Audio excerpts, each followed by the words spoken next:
Hey, what's going on, everyone? This is going to be a ECW pay-per-view review of Heat Wave 1998. This is considered one of the very best ECW pay-per-views, so I wanted to eventually get around to reviewing it. So here we go. This show definitely deserves a full review. And yeah, Dayton, Ohio, August 2nd, 1998. And when I was watching the show, I was thinking, I don't know if the pro wrestling industry was ever hotter than the summer of 1998. I mean, you had the WWF, they had just run the King of the Ring, and you had all the excitement with Foley taking the bump off the Hell in a Cell. Plus, Austin in the summer of 98 was probably more over than anybody ever was. And then on top of that, you had Goldberg defeating Hulk Hogan on the Nitro from the Georgia Dome in July. And then when you get to August, you got ECW delivering arguably their best pay-per-view ever. So, I just think, I just felt like the economy and sports,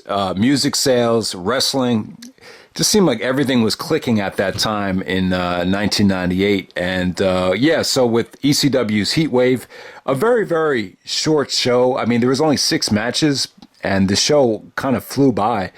But yeah, most people consider this, as far as quality goes, maybe the best ECW pay-per-view ever. It's kind of a toss-up between Heat Wave 98 and Anarchy Rules 99. Those are the two shows you hear people argue back and forth over. But yeah, let's get right down to it. First match tonight, you had Jerry Lynn, the new effing show, taking on Justin Credible. Justin Credible was getting really over. He had a lot of different valets at ringside, so that kind of stacked the odds against Jerry Lynn. But yeah, match was really, really good, man. Jerry Lynn, and what I've noticed about ECW in 98, they definitely became a better wrestling company. I just felt like you had better wrestlers up and down the cards. It was just a little bit more rounded from a wrestling standpoint. And at that time, the WWE and WCW, they were kind of getting away from, quality wrestlers like a Jerry Lynn. So Lynn was perfect for ECW because he was able to combine the two. He was a great athletic worker, but then at the same time, he wasn't afraid to incorporate, table bumps and hardcore stuff into his matches, which we saw him and Van Dam, really, really find their comfort zone later on in 1999. So yeah, Lynn Incredible, just a very athletic match, very hard hitting, very stiff. A lot of good wrestling from Jerry Lynn, just quality technique from both guys. Like I said, a lot of interference, a lot of shenanigans, but it definitely worked though. And there was a beautiful Hurricanrana from Lynn where he actually Hurricanrana's Just Incredible onto the table outside. That got a crazy ECW chant. And then, the odds were stacked against Jerry Lynn. So Credible actually hit a power bomb off the top rope to put Jerry Lynn away. But, just a really quality match. Very, very, very good opener. He really set the tone for Jerry Lynn. Eventually, he would go on to challenge Van Dam the next month at the ECW arena, where that kind of set the tone for the rivalry right there. But yeah, so we'll talk about Justin Credible's future tag team partner, Lance Storm. Next match, we had Lance Storm taking on Chris Candido with Sonny coming out. Chris Candido actually died around 2005. If you watch ECW One Night Stand, the first one, there's a huge Chris Candido chance because the Candido had just passed away. And watching this match, I've kind of come to the conclusion that, Candido, he really wasn't clean. He was in great shape, but you could just tell that, the way his body looked, you could just tell he was chemically enhanced. It probably took a lot of painkillers because there's stories that come out about Sonny being addicted to painkillers and, all the stuff that went on in the ECW locker room, which was talked about. And there was always rumors that Lance Storm was on, was doing drugs. One of Lance Storm's best promos was an anti-drug promo or anti-steroid promo. And when you see Storm wrestle Candido, you could just tell that Storm appeared a little bit more natural than Candido's body. So that's an interesting tidbit right there.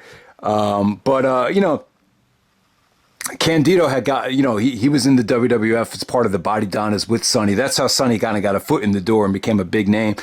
But eventually Candido, was making a name for himself in ECW. So him and Lance Storm were actually tag team partners they finally started showing signs of Lance Storm's personality when Storm decided to turn on Candido and walked out on him in an ECW tag team title match when they took on Sabu and Van Dam. But, they went out there and just, I thought this was just really, really solid. Storm was just a hell of a worker. So was Candido, really strong, really, kind of like a little pit bull, Candido.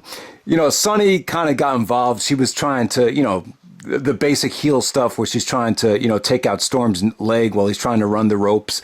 Sonny's top actually came off, and that got a huge reaction from the ECW audience. And then they did.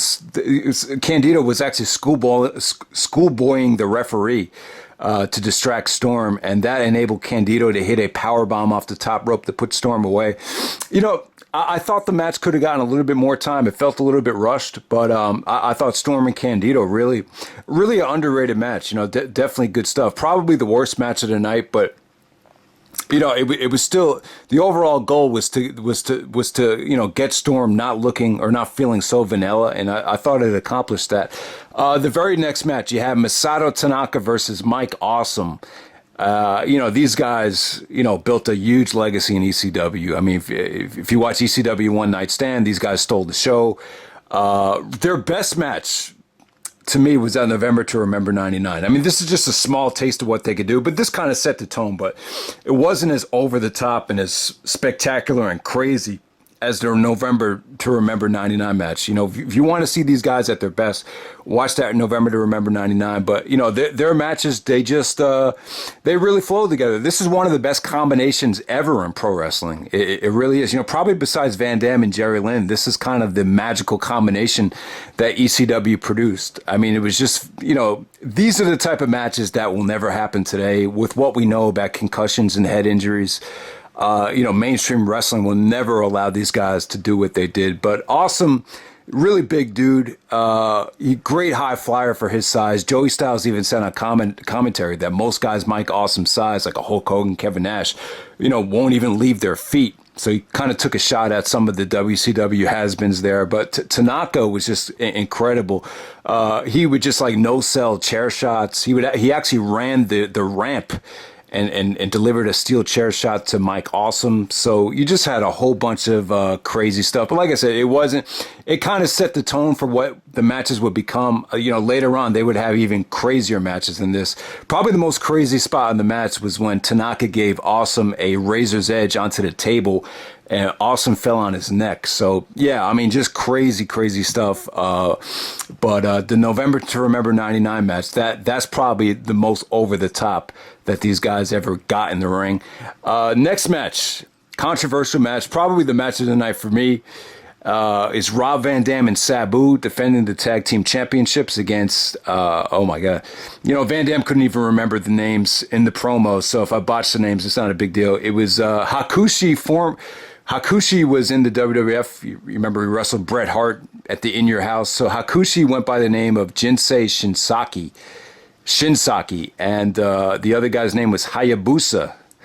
And I believe they wrestled in Michinoku Pro. I'm not exactly sure. I know ECW did a lot of stuff with Michinoku Pro, especially at Barely Legal, the first pay-per-view. But yeah, I mean, it was just a good test for Van Dam and Sabu, a good attraction match. Mixed feelings on it, though.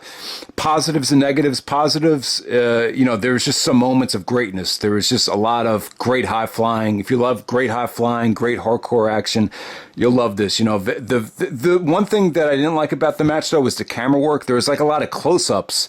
Like when Van Dam did the frog splash, the camera didn't exactly get it. I'm not sure if they were, going for that, because they wanted the frog splash to be kind of like you didn't see it coming, like it was a shock. But, and also it was a little bit too botchy.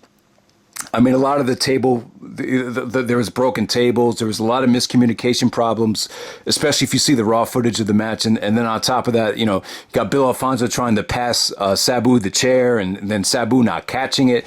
It just felt a little bit, it just felt a little bit too all over the place. This is a match that the WWF executives that are looking for quality storytelling matches would just fucking, hate. So there's a lot of mixed feelings on this. I've seen some people give it 2 stars. I've seen some people give it like 4.5. So it totally depends on what you want. You had that competitiveness between Van Dam and Sabu where Van Dam is going for a pinfall and then Sabu's breaking it up. So you had that whole thing going on. And then Shinzaki, actually, or what's his name? Hakushi.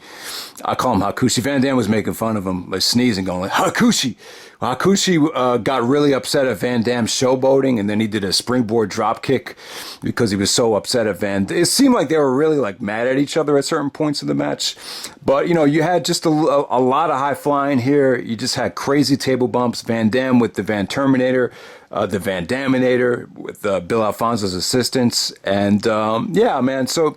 it was a lot of fun, though. I like these matches. I like matches that are different. Some people in the WWF or some of the mainstream wrestling fans or, people that are very, very picky about botches, they'll probably eat this match up. But I actually enjoy watching, matches where guys have different styles. I mean, there seemed like there was a lot of communication problems, so that kind of hurt the match a little bit. But, I still thought it was probably the match of the night. Next up, you have Bam Bam Bigelow taking on Taz. This is a rematch from Living Dangerously, 1998. Yeah, that match was crazy. Taz actually did a T-bone suplex into the crowd from the ramp. It featured 2 of the most brutal bumps in ECW history, and then the ending of that match, they both actually went through the ring. So they played off of that match here. This match delivered again, man. It delivered. Bam Bam and Tags, Bam Bam's one of the best big men, but it didn't feel like a big man match. They didn't slow it down. This only went like 10 minutes, but it was fast-paced action. A lot of good no-selling from Taz. Taz was very, very booked very, very carefully. He no-sold a lot, and it definitely worked here. It made for a really intriguing story. There were some good table bumps, but, the spot in the match, the spot where people are going to remember, they played off of the T-bone spot on the ramp, and instead of Bam Bam was trying to get revenge by T-boning Taz this time, and instead of the T-bone going through, Taz actually DDT'd him through the ramp, and the ramp actually gave, so both guys were actually stuck underneath the ramp. Bam Bam actually came out first, so they thought Taz might have been dead or whatever. Then Taz, all of a sudden, he comes out of nowhere and gives Bam Bam the Chiquita clutch, or the Tap to Hajime, the Taz mission, whatever you want to call it, and then Taz wins the match by submission. This finally puts an end to the feud. I believe this is for the F the World title, but yeah, I mean, just great stuff. Didn't go too long, but I thought the booking was very creative, and the Taz and both Taz Bam Bam Bigelow matches, this and the Living Dangerously matches, they're going to go down to some of the most creative matches in ECW history. And then we have the main event. You have the Dudleys, Big Dick Dudley, Devon, and Bubba Ray taking on the Sandman, Tommy Dreamer, and Spike Dudley. Basically, the feud was over Beulah. The Dudleys actually did the Dudley death drop to Beulah, and Beulah was selling like she had a broken neck. So then Tommy Dreamer wanted to get his revenge. Dreamer and Sandman used to be a big feud in 1994. They had that whole angle where the Sandman was blind. So Sandman and Dreamer team up this time with Spike Dudley, and this was just vintage ECW arena action here.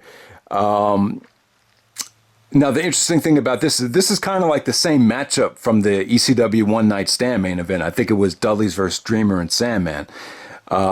This match didn't get as crazy as that, no flaming tables. I thought it was a good main event though. Crowd loved it a lot. Like, this is just ECW hardcore spots. The interesting thing, when Big Dick Dudley got tagged in, he's like 6'7", and then when Sandman came in, I didn't realize Sandman's really tall. He's like 6'5", 6'6". He's a tall dude, but a lot of overbooking here. The Dudleys had a lot of guys. They had their own referee who took a spike pile driver by Tommy Dreamer. They had, just they had Joe Gardner at ringside, who's annoying as hell. They had this guy just holding up signs, mocking, what they did to Beulah. So you had a lot of crazy overbooking here. Spike Dudley actually jumped off the top of a ladder, and then he took a table bump from Big Dick Dudley. Trying to think of what else happened. Yeah, everybody put their work in it here, man. There was just a lot of good hardcore spots, good main event. The end of the match, I can't remember his name. Jesus, the name's not coming to me. But one of the matches actually got canceled. New Jack was supposed to face another guy. He actually came out and started just, beating up on Tommy Dreamer. And then New Jack comes out. Crowd goes crazy. I'll tell you that Dr. Dre, Ice Cube, Natural Born Killers theme song. Dre actually, when he mixed the song, this is what makes Dre, a genius. Like there was like a gunshot before the song starts.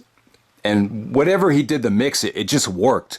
And it really worked as like a great entrance theme. It was just a kind of like a sound effect that Dre produced where you would just, it just got the crowd going crazy for New Jack. So New Jack, oh yeah, Jack Victory's his name, Jack Victory. So when Jack Victory came out, New Jack was trying to get his revenge on him, and just a lot of crazy stuff to end the match. So it's just a lot of overbooking. Just a fun main event. But definitely, you had 6 quality matches here. There wasn't a match on here that I would say was under 3.5 stars. So Heat Wave '98, definitely one of the best ECW pay-per-views, Dayton, Ohio. So that's pretty much it, guys. Hope you enjoyed the video. Definitely check the show out if you haven't yet. Most people would say this is probably the best ECW pay-per-view, and I definitely thought it deserved its own review. So, I'm probably going to take a break from a lot of the normal stuff I do, but throughout the summer, you might see an ECW classic pop up here and there, and I'll see you guys later. All right.